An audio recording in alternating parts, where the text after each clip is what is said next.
আসসালামু আলাইকুম, সবাই কেমন আছেন? আশা করি আল্লাহর রহমতে আপনারা সবাই ভালোই আছেন। আলহামদুলিল্লাহ, আমরাও ভালোই আছি। আজ আমি তালের পিঠা রেসিপি নিয়ে আপনাদের মাঝে উপস্থিত হয়েছি। তালের পিঠা রেসিপিটা অনেক সহজ, বাট আমি যেভাবে তৈরি করি তা আপনাদের মাঝে শেয়ার করতেছি। আমি এখানে কিছুটা তাল নিয়ে নিয়েছি। এটা অবশ্য গোটাটাই লাগবে না, অর্ধেক লাগবে। আর আমি আজকে তালের পিঠাটা দুধ দিয়ে মিশ্রণটা তৈরি করব। তালের পিঠার আমি কোনো পানি ব্যবহার করব না। এখানে আমি তালের পিঠাটা তৈরি করার জন্য 1 কাপ ময়দা নিয়ে নিয়েছি, 1/3 কাপ চিনি, 1/2 কাপ চালের গুঁড়া এবং একটু লবণ নিয়ে নিয়েছি পরিমাণ মতো। লবণটা দিলে মিষ্টির ব্যালেন্সটা ঠিক থাকে। আমি একটু কুসুম গরম দুধ নিয়ে নিয়েছি, তার মাঝে চিনি এবং লবণটা দিয়ে ভালোভাবে একটু চিনিটা গলিয়ে নিয়েছি। তারপরে আমি এখানে তাল দিয়ে দিচ্ছি।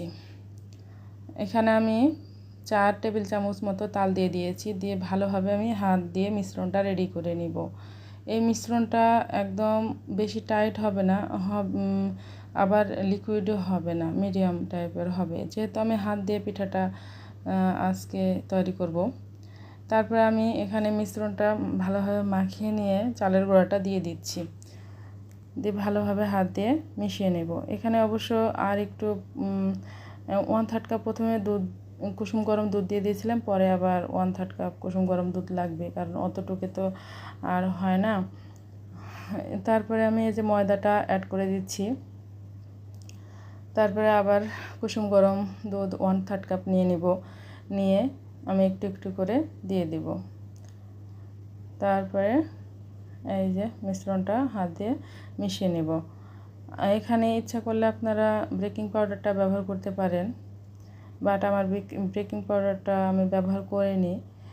আপনাদের ইচ্ছা হলে আপনারা ব্যবহার করতে পারেন, বাট আমি ব্যবহার করিনি। আবার না ব্যবহার করলেও কিন্তু পিঠাটা অনেক ফুলকো এবং সফট হয়, বেকিং পাউডার না ব্যবহার করলেও, তাল যেহেতু আছে। তারপরে এই যে আমি একটা কড়াই বসিয়ে দিয়েছি, দিয়ে কিছুটা তেল দিয়ে নিচ্ছি। একটু কুসুম গরম হলে, একটু গরম হয়ে আসলে তেলটা আমি পিঠাগুলো ছোট ছোট শেপ আকারে দিয়ে দেব। এখানে মিডিয়াম আছে পিঠাটা ভাজতে হবে। বেশি যদি হাই হিটে ভাজেন তাহলে দেখা যাবে যে পুড়ে যাবে, ভেতরে হবে না। তারপরে আমি ভালোভাবে নেড়ে চেড়ে ভেজে নিচ্ছি। এই যে আমার লাল লাল হয়ে গেছে পিঠাটা, অল্প আঁচে ভেজে নিয়েছি মিডিয়ামে। তারপরে বাকি মিশ্রণটুকু যেটুকু আছে সেটুকু আমি ভালোভাবে পিঠাটা তৈরি করে নেব। এই যে দেখেন আমার পিঠাটা তৈরি হয়ে গেছে। দেখতে কতটা মাশাআল্লাহ অনেক ভালো লাগছে, আবার খেতেও কিন্তু অনেক মজাদার এবং সুস্বাদু। সবাই বাসায় একবার ট্রাই করবেন। জানি না আমার ভিডিওগুলো শেষ পর্যন্ত আপনারা দেখছেন কিনা। যদি কোনো অংশে ভালো লেগে থাকে প্লিজ